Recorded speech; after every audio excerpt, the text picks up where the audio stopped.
चर्चा ये क्यों है कि 7 सांसद ऑपरेशन टाइगर में इन्वॉल्व हैं। महाराष्ट्र विधानसभा चुनाव खत्म हुए थे, तभी ये चर्चा थी कि 7 जा सकते हैं।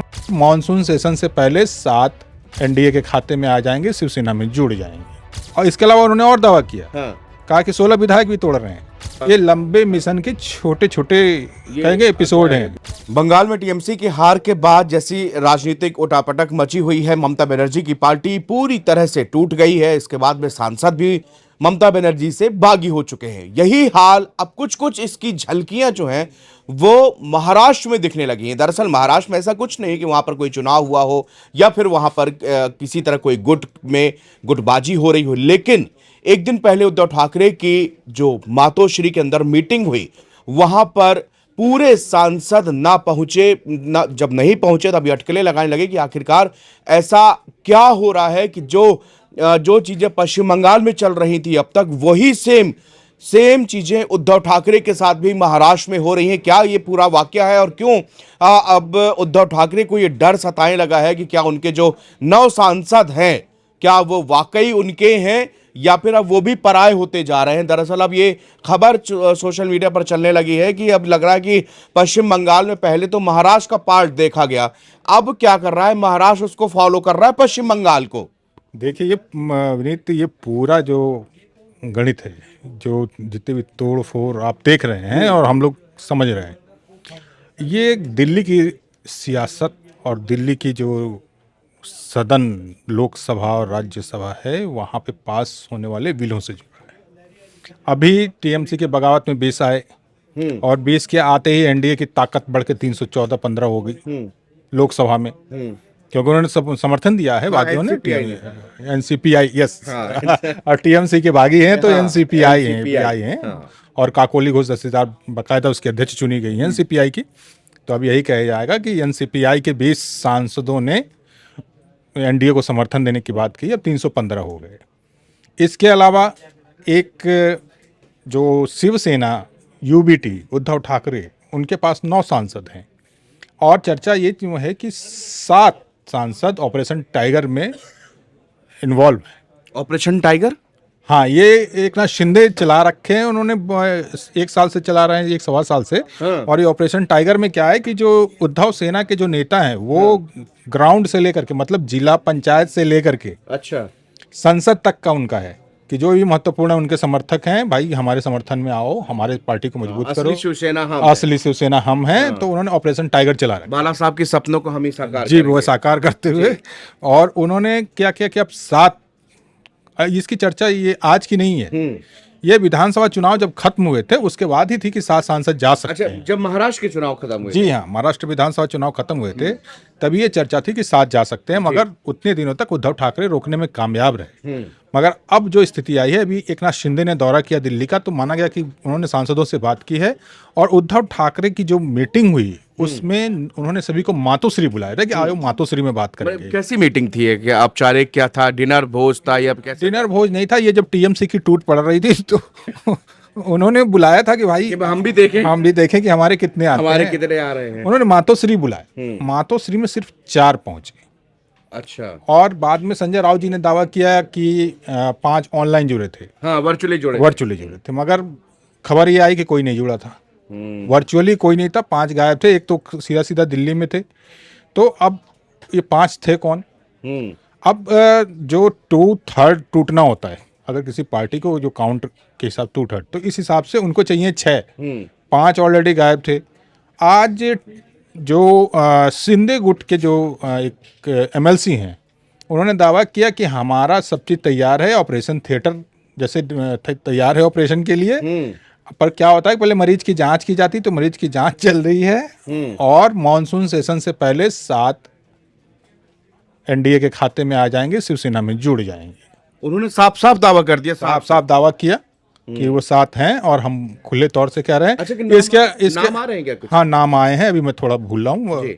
और इसके अलावा उन्होंने और दावा किया, कहा कि 16 विधायक भी तोड़ रहे हैं। मतलब आप सोचो कि इसके बाद उद्धव ठाकरे ऐसा हुआ तो उद्धव ठाकरे के हाथ में क्या बचेगा? बड़ा सवाल है। 2 सांसद और नीचे 4 विधायक। मतलब एक आप असली नकली की जो लड़ाई वहां चल रही थी, उसमें एकनाथ शिंदे का पलड़ा भारी हो जाएगा। और इसका फायदा केंद्र में नरेंद्र मोदी सरकार को संसद में मिलेगा, जहां वो बिल पास करवाने हैं, नारी शक्ति वंदन अधिनियम बिल, जो सबसे बड़ा बिल है। अब इस बिल को पास करवाने के लिए उनको चाहिए 362 विधायक, सांसद, सॉरी 362-65 सांसद चाहिए। अभी 315 हैं, अगर ये 7 आ जाते हैं 322 हो जाएंगे। इसके अलावा बीजेपी को उम्मीद है कि बीजू पटनायक के सांसद राज्यसभा में तो हैं, लोकसभा में तो है ही नहीं, तो राज्यसभा में उनके समर्थन उनसे भी हासिल करेंगे और डीएमके वॉकआउट करेगी। तो ये एक पूरा ये उनका एजम्पशन है, उनका प्लान है, ये प्लान है। और नारी शक्ति वंदन अधिनियम को पारित शायद इस मॉनसून सेशन में करवाना है, इससे पहले कि ये सारे लोग उठें। नारी शक्ति वंदना बिल इसके पहले आया था, जब प्रधानमंत्री मोदी ने देश को संबोधित भी किया था, उसके बाद कि आज बहुत देखिए दुखद दिन है और ये बिल गिर गया। तो जो चीज़ें इसमें सामने आई थी, क्या इस बिल की आड़ में कोई दूसरा बिल भी था जिसको पारित करवाने की बात हो रही थी? देखिए, ये इस बिल में ये प्रावधान था कि हम 50% सीट बढ़ा रहे हैं। अब 50% सीट जब बढ़ेगी, कई हर एक राज्य में 50% सीटें बढ़ रही हैं, मतलब हर एक स्टेट में 50% से। मान लीजिए कि हम एग्जाम्पल के तौर पे उत्तर प्रदेश पर 80 हैं, तो अब उत्तर प्रदेश में 80 का 50% यानी कि 40, तो 120 सीटें हो जाएंगी। 120 सीटें हो जाएंगी। ऐसे ही जहाँ 2 सीटें हैं वहां पे 50, जहाँ है वही हो जाएगा।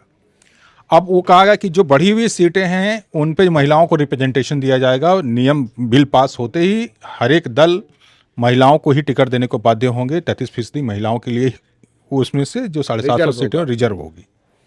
तो ये उन्होंने कहा, केंद्र सरकार का तर्क था कि चूंकि महिलाओं की संख्या बढ़ेगी, इसलिए जो बाकी और राजनेता हैं उनको क्राइसिस ना हो, इसलिए हम पूरे इस सीटें बढ़ा रहे हैं। विपक्ष को डर है कि चूंकि ये जो सीटें बढ़ेंगी तो बीजेपी के प्रभाव वाले इलाके, हिंदी पट्टी में ज़्यादा सीटें बढ़ेंगी। और एक अनुमान लगाया जाता है कि अगर ऐसा हुआ तो 400 प्लस सीटें बीजेपी के पास हमेशा रहेगी। और हमेशा रहेगी मतलब बीजेपी की सरकार अस्थायी हो जाएगी। विरोध इसका है। तो मेन ये पॉइंट आया था। और अब बीजेपी की पूरी कोशिश है कि इस बिल को पास की जाए। तो अब लड़ाई इसी की है। अब देखना ये है कि इस लड़ाई में और कितनी पार्टियां टूटती हैं, कौन साथ आता है, कैसे बहुमत का जुगाड़ हो, दो थर्ड मेजॉरिटी संसद में चाहिए, वो कहाँ से आते हैं। फिलहाल टीएमसी की एक खेप 20 आ चुकी है, 7 शिवसेना पे नज़र है, राज्यसभा में बीजू जनता दल पे नज़र है।